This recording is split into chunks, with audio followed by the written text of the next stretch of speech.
კაცი იყო ცხარიც ეყოფო და ცხრის ცხელ ტყავში ახვევდნენ თუ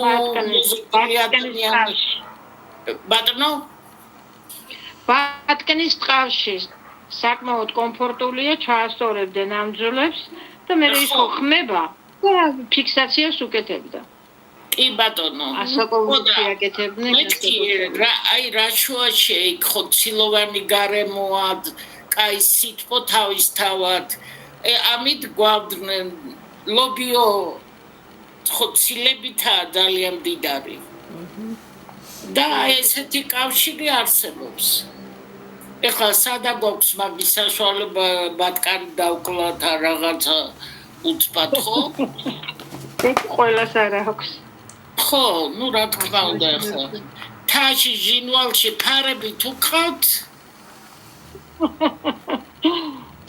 მე არა მაგრამ თაში ჯერ კიდე ცოტა სადმე რომ მივდივარ და ფარა რო გადაგვიკეტავს გზას სხვები რო წუხდებიან ვაიმე რა სუნია განსაკუთრებით დასავლეთის ხალხს არ უყვართ წყლის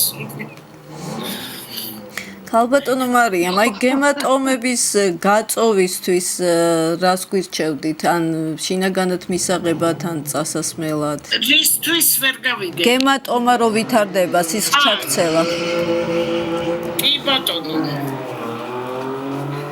ეს ბადიაგა გაგიგიათ ხო ეს ბადიაგა არის ნაწლავ ღრუიანთა წარმომადგენელი ეს ცხოველურია უბრალოდ ერთ-ერთი კლასია ცხოველების ანუ მტკნარ წყლებში ცხოვრობენ და ნუ საკმაოდ რთული მოსაპოვებელია მე იმას კაი გარეთ ხო იმიტომ რომ ცუდი სუნი აქვს იმას კაი დამუშავება უნდა და აფთიაქებში იყიდება უკვე გამზადებული ბადიაგა ეხლა რატომ აქვს ბადიაგას ეგეთი თვისება რომ აი სისხლნაჟღენთებს ჩალურჯებულს რატო შველის იმიტომ რომ აი ეს ნაწლავ ღრუიანებისთვის დამახასიათებელია ესე იგი აი ესეთი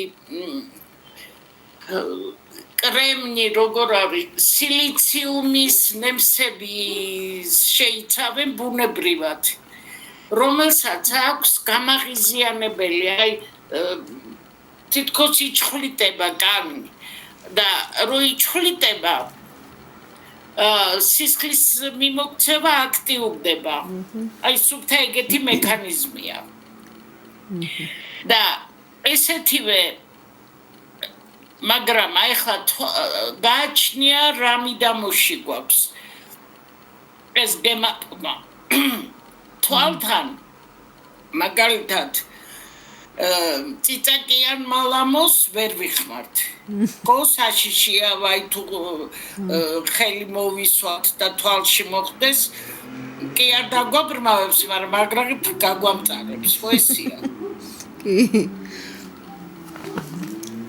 იგივე აი ლობიო რო გითხარით ესე ძალიან ეფექტურია ჩაშავებული ადგილებისთვის სისხლნაჟღენთებისთვის მოხარშული ცხელი ლობიო რამდენსაც აიტანს კანი არ დაიწვათ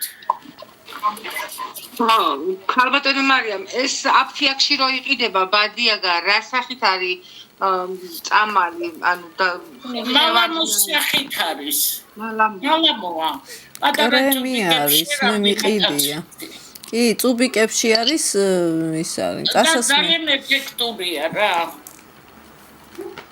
ეფექტურია ძალიან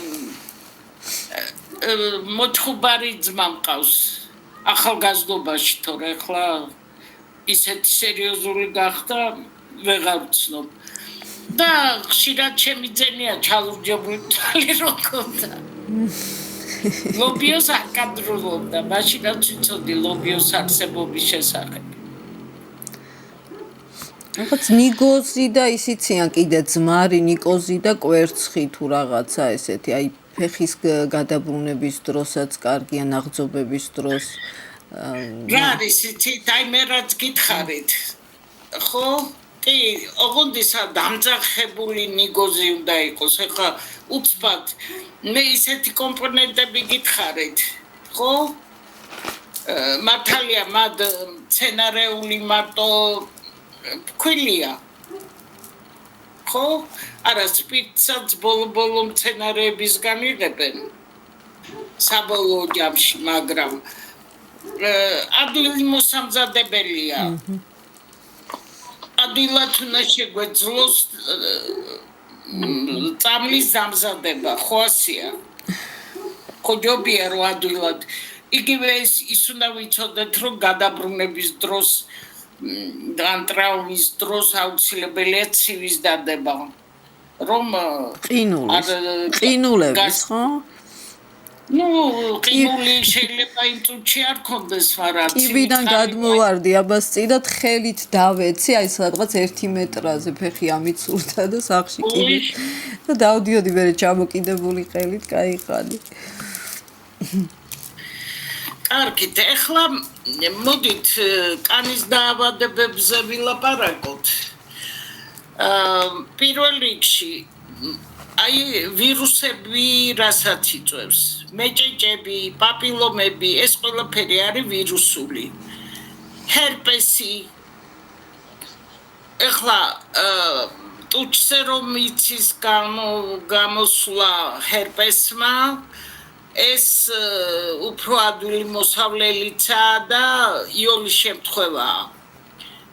და ყველაზე ეფექტური იმ ძვირიან მალამოებს, ზოვირაკს და რაღაცებს ძალიან ეფექტური წამალი არის ნიორის ლებანს გაჭრით და პირდაპირ ეხლა ვისაც ქონიათ ჰერპესი, ხო იცით თავიდან რაღაცა ქავილის დაწვის შეგრძნება, აი მაშინვე უნდა წაისვათ იმ ადგილას ნიორის ლებნის აი ახალი რომ წვენი გაზდიოდეს ისე ცოტა მწვავეა, მაგრამ სამაგიეროდ ჰერპესი აღარ განვითარდება.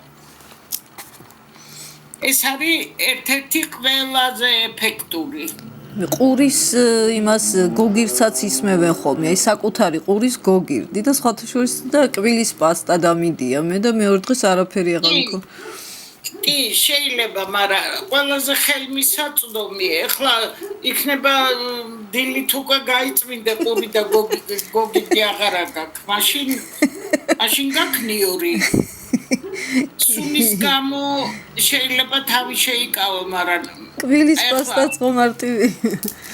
ხო, პასტა მე არ გამომიცდია. მე მარტო მცენარეულები უნდა გასწავლოთ. მე ბადიაგაც არ უნდა მესწავლები. წესით. მაგრამ ხალხი ადამიანები ვართ, გამოვიყენებთ. ამიტომ ნიორი არის ეფექტური. მე არ ვიცი კბილის პასტა. ისე ამ კბილის პასტას ამ Facebook-ზე იმდენი გამოყენება გაგიჟდები რა. კბილების გახეხვის გარდა ყველაფერში გამოდგება. როგორც მათეთრები.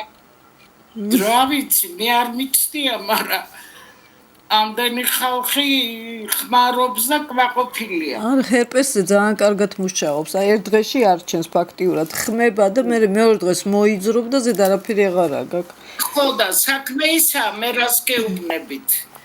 აი წვარო დაგეწყება და ჯერ არ ჩანს რომ ჰერპესია. მაგრამ იცი უკვე, რომ იქნება აუცილებლად. მანამდე რომ უნდა წაისვა ნიორი და აღარ იქნება, საერთოდ არ გამოვა. არ ჯობია? მეჭეჭებზე და პაპილომებზე. ესე იგი, ამ შემთხვევაში მეჭეჭებისა და პაპილომების შემთხვევაში არსებობენ ისეთი მცენარეები, რომელიც ეფექტურია დალევის შემთხვევაში და ეფექტურია ზოგიერთი თუ მაგალითად ქრისტესისხლას წვენს თუ ვიხმათ ახალ გამოწურულს. იგივე მე მაშინ გასავლეთ როგორ უნდა დავამზადოთ, თქვათ ეხლა თავისუფლად გახვალ ეზოში და იქვე მოწყვეთ და დაიწვეთებ. ზამთარშიც რო გქონდეთ, ხო? როგორ უნდა გამზადოთ, მე ადრე ჩაგაწერინეთ. ეხლა ესე იგი, ოროვანდის ფოთლების ნახარში გროვდება ყვავილობის დროს, ლაპუხ ოროვანდი. და აი როგორც ჩაი, ეხლა აქ ჩაიში რამდენს ხმარობთ, თქვათ, ერთი ჩაის კოვზი ან ერთი სუფრის კოვზი დავაყენოთ, ხო? ჩაის სხვა რაღაცის ჩაისაც როგორც ვამზადებთ. ესე ერთი კვირა მაინც უნდა ვსვათ. პარალელურად ძალიან ეფექტური იქნება. ნიორი გითხარით ჰერპესის დროს, მაგრამ მეჭეჭებისა და პაპილომების დროს კეთდება მალამო, როგორი ნიორის წვენი და იმდენივე ღორის ქონი. მუცლის ქონზეა ლაპარაკი. ერთ-ერთზე. და ვისვავთ მეჭეჭებზე და პაპილომებზე. ესე იგი, ყურის ჩხირით ახლა პაპილომები უფრო მოშორებით არიან ხოლმე ერთმანეთისგან, ახლა მთელ იმაზე ნუ წავისვავთ. მთელ ყელზე. ასაკში უფრო მან ჰორმონალური ფონიც რო იცვლება, ესეც ხელშემწყობია პაპილომების.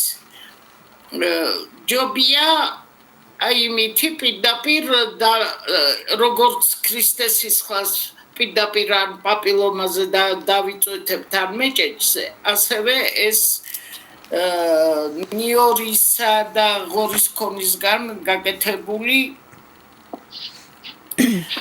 მალამო მარტო ადგილობრივად ვიხმაროთ.